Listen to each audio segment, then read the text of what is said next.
Hello everyone! It's my birthday today, July 14, 2024, and it's a Sunday. Swerte tayo dahil ngayong birthday ko na imbitahan tayo sa ribbon cutting ng isang bagong coffee shop, sneaker store, at isang barbershop all in one. Dito lang yan sa Taguig. Tara, puntahan natin sila.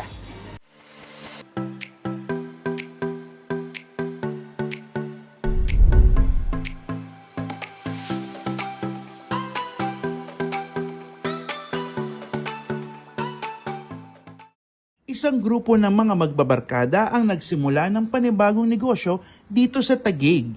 Ang Nobles Lounge ay binubuo ng isang barbershop. Shoe store featuring 100% legit branded shoes na patok sa mga kabataan. Mukhang mahal pero mabibili mo lang yan sa mas murang halaga kumpara sa malalaking malls. At higit sa lahat, ang Nobles Lounge ay may coffee shop. While waiting for your turn, you can have a sip of their signature coffee flavors. And first of all, so magbabarkada po kami. So we're workmates and then Cyril is one of my classmates. So we started from a farming business, the five of us.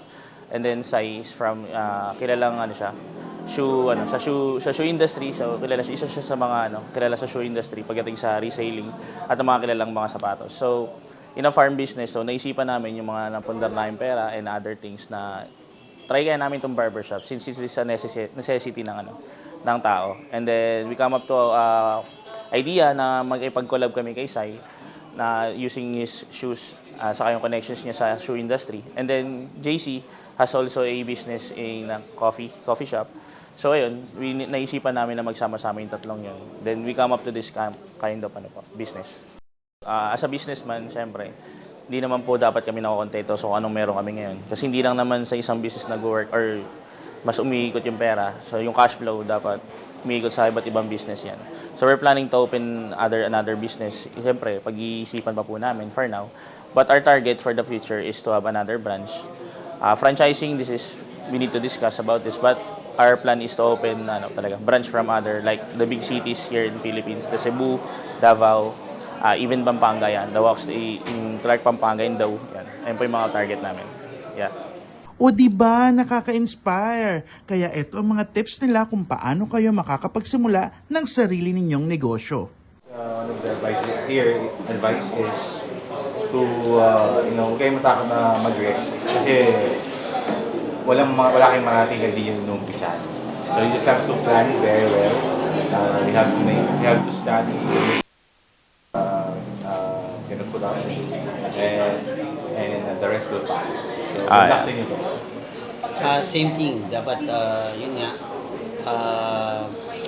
kailangan be respectful din sa kasama mo. And then, maging open-minded for the business. Ayan, so Sai. Laging laban lang sa negosyo. Huwag kang magkamali. Kasi doon ka matutunan. Guys, so nga pala, punta kayo dito sa Nobles Lounge. So i-accommodate po namin kayo dito. Matatagpuan po siya sa East Rembo, Taguig, na dating Makati. Under our MySpace Hotel, you can Google it or Waze it using ipin nyo lang, MySpace Hotel or Nobles Lounge. So welcome kayo dito guys, come na. What are the services? Services that we offer, we have regular cut for the barbers and different like facial massage, foot massage, and even having pedicure and manicure. And then we offer coffee relaxation using our coffee business. So we have mga offer like iced coffee, and then other milk teas products. And then our sneakers, siyempre, number one namin to, source ng income din. Sneakers. Affordable yan, guys. Yan. Punta lang kayo, mapag-usapan yan. Yes, original yan. Legit. Yan. Ayun lang naman. Punta po kayo. Smell like gum. Thank you. Thank you, bro.